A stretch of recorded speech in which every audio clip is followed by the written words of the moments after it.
In my own personal anecdotal experience, atheists are wounded people. I know a lot of atheists, and the ones that I've spoken to about their journey to atheism, they either were in a bad situation, they wanted God to intervene, that didn't happen. And so God failed a test, and that's how they know there's no God. And so they're atheists. Or they've lost a loved one, someone they were very close to, and that person has not communicated or connected in a way that they expected them to. And so that again for them is proof, which brings up an interesting issue for me. And that's that I only fairly recently discovered that atheists, at least in the United States, I used to think that they just didn't believe in God, but it turns out they don't believe in God or an afterlife of any kind. Actually weird for me because I grew up not believing in God, but absolutely believing in an afterlife. So it's part of my Native American upbringing. It is possible to do both of those things, to believe in an afterlife, but not believe in God. I'm one of those many people that does that. So as far as God failing a test, I have Christian friends, and one of them, she says, God answers all prayers. Sometimes the answer is no, which would explain it's declining, not failing a test. And as far as someone in spirit not communicating, someone you're really close to that passes, it just doesn't happen the way you think. I have to say that.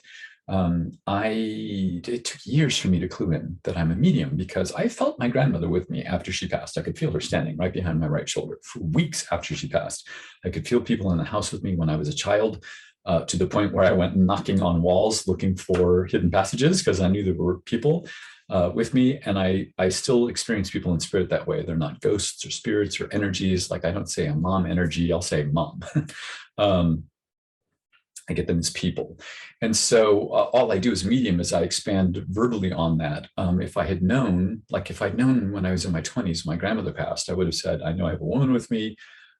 She's grandparents' generation. She is my grandmother. Her name was, whatever. That's all I do now as a medium, is I'm aware of someone and I start verbally expanding on what I'm feeling and what I'm sensing, which is how it works for me. It doesn't work that way for everybody. But what took me so long to clue in that I'm a medium is because I guess I was expecting, I would have, instead of realizing what I was, I discarded it because it wasn't the way movies and television have shown that phenomena. So it's not like that. Anyway, also I know from my own experience as a medium that insisting that people in spirit do something a certain way doesn't work for me. Like I've tried to do, like give me red roses as a symbol for this, or white roses as a symbol for that. That doesn't work for me.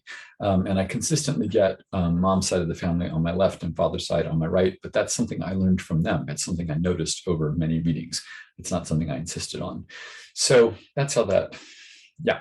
I don't think you can insist that it happens your way. I think you have to roll with the way they want to do things. So the first time I encountered as a medium, I encountered a skeptic and a atheist, was in an in-person group. We used to meet every 2 weeks, and we met in this woman's living room, and different people would sit for us. Regular, normal, everyday people would sit for us as sitters. And so one of her neighbors, this guy, came over. We knew he was a skeptic. We knew he was an atheist. He believed in psychic phenomena, but not in mediumship, because he was an atheist, which to him meant there is no afterlife. Ergo, mediumship is not a possible thing. But psychic stuff was possible, in his opinion. So he came in the room, in that living room, and he started setting out objects that had belonged to loved ones of his. Turned out to be his parents and his grandparents. And something in me just said, don't touch anything. Don't handle anything. I knew I wasn't, like it was poison, like I don't touch it.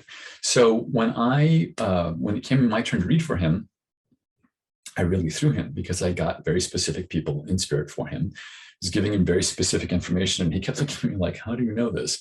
And then I noticed, as other people were reading for him, like someone would hold his grandmother's necklace and they'd get his grandmother. I knew they were connecting with someone in spirit, but he was rationalizing that they were reading it psychically off the energy of the jewelry, which I think is totally possible, but that's not what was happening in that case, because I could feel the person with us. So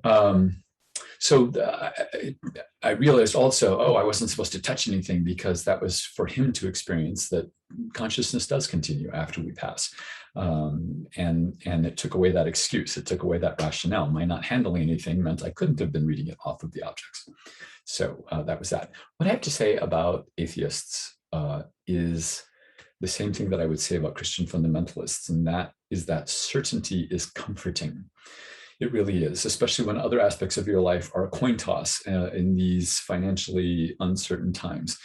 Certainty that God absolutely exists or God absolutely does not exist, and this is the way it is, that black and white binary thinking is easier. It simplifies things.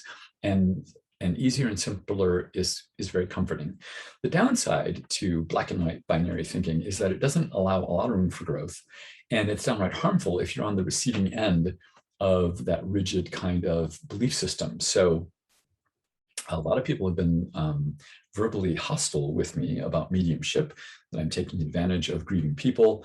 And a lot of people have been physically violent with me about being gay.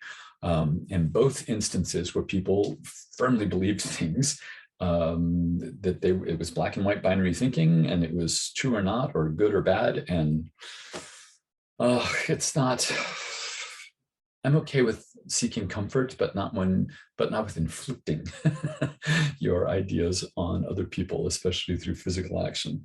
And so all of these people, I have to say, atheists especially, I think, want to believe, or at some point in their lives wanted to believe, either in God and or an afterlife, because that's why they came up with their test, right?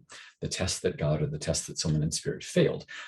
I, for example, I'm certain that there are not leprechauns on the moon, and I'm not going to spend any amount of time on that subject. I'm certainly not going to devise a test for them to pass or fail, because I just don't care, because it's not a possible thing in my head. And so, but see, people do come up with these tests to become atheists, for example, because they do care. I think because they did want, or they did want at some point to believe. So if this is you, if you're an atheist, I encourage you to consider the possibility of an afterlife absent of God, that your loved ones do continue, that consciousness does continue after we pass. And I could be wrong about God. I was raised not to believe in God, and I've examined that belief as an adult. I still don't believe in God. I could be wrong. What I guess more specifically, what I don't believe is that if there is God, as we understand it, or trying to understand God, that would not be a person, one all-powerful being with a gender, and that gender is male, and his preferred religion is Christianity. That doesn't sit with me. So that's really what I don't believe, more than that I don't believe in God. Or that's more specifically what I believe.